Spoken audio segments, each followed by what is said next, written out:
Good afternoon पिला माने आज आम पाठ पढ़ा संख्यार क्रम। संख्यार क्रम आम कौन कौन पढ़ा परवर्ती संख्या आ पूर्व संख्या।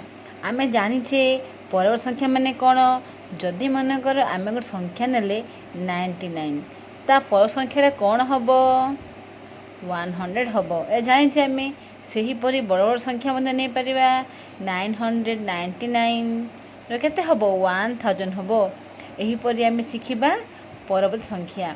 नेक्स्ट आम कौन शिखा पूर्व संख्या। पूर्व संख्या माने पूर्व संख्या यानी कि जदि आम नहीं 99 ता पूर्व संख्या कौन 98 बुझे। जदि आम नहीं 100 ता पूर्व संख्या कौन 99। एहीपरि आम पूर्ववर्ती और परवर्ती संख्या आम शिखा। यापर तुम तो जान मझी संख्या कौन मझी संख्या बा मध्यवर्ती संख्या आम जाने। देख मझी संख्या माने कौन जदि मैं 98 100 ए दुई संख्या मझी कौ संख्या अच्छी 99। एहीपरि आम संख्या गुड़ाक शिखा। नेक्स्ट कौन शिखा देख आउ कौन आसे संख्यार क्रम पाठरे जदि मनक देइथिबो आमको 8 6 0 4 को नहीं 4 अंक विशिष्ट संख्या गठन कर तुमको आसब ना नहीं। यह हूँ बहुत सहज ये 4टी नंबर को नहीं तुम संख्या गठन कर नहीं करि परिबा। देखो 8 6 टिके रुह 8 6 0 4 है 8604 तापर आम 6804 कर 4086 कर आम बहुत संख्या करि पारिबा। ठीक अच्छे यहीपरि संख्यार क्रम यही सब पाठ यही सब प्रश्न गुड़ाक आसब। आ ठीक से हीपरि अन्य क्या संख्यार क्रम आसीपर एमती बड़ बड़ नंबर आसब 4002 ठारू 4009 मध्यरे केउं संख्या आसी थाए लेख। ये तो बहुत सहज प्रश्न पिला माने ये सहज प्रश्न ना नहीं।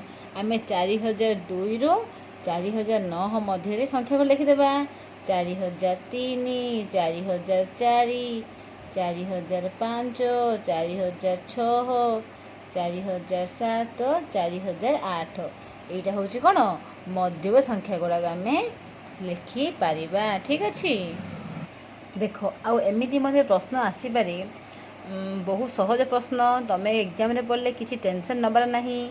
देख जस्ट एग्जाम्पल 40,002 40,003 ठीक अच्छे तापर डेस दे 40,005 40,006 ये मध्य संख्या केते तुमको आसब ना नहीं 40,004 एहीपरि भाव प्रश्न आग को आसब।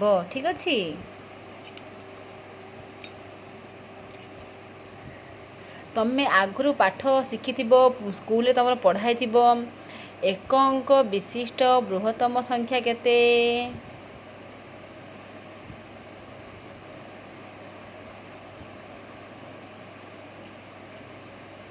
संख्या केते किए कहि परिबो पिला माने एक अंक विशिष्ट संख्या केते 9। सेहीपरि 2 अंक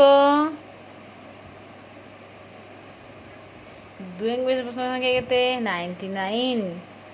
सेहीपरि 3 अंक विशिष्ट संख्या केते 999।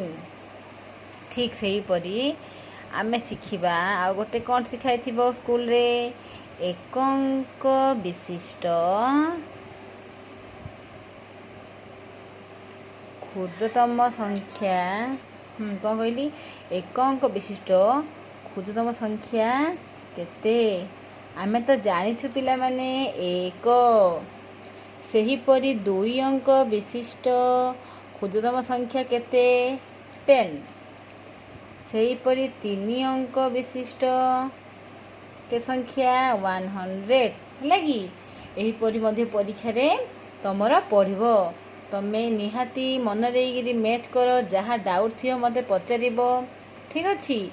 ଆଉ କିଛି ପ୍ରଶ୍ନ ମୁଁ ତୁମକୁ ନେକ୍ସଟ ଭିଡ଼ିଓରେ ଦେବି। ଏହି ପାଠର କିଛି ଇମ୍ପୋର୍ଟାଣ୍ଟ ପ୍ରଶ୍ନ ଗୁଡ଼ାକ ମୁଁ ତୁମକୁ ନେକ୍ସଟ ଭିଡ଼ିଓରେ ତୁମକୁ କ'ଣ ସବୁ ଭଲସେ ବୁଝେଇ କହିବି, ଠିକ୍ ଅଛି? ଏବେ ମୁଁ ରଖୁଛି। ନେକ୍ସଟ କ୍ଲାସ୍ରେ ଆମେ କିଛି ପ୍ରଶ୍ନ ଜାଣିବା।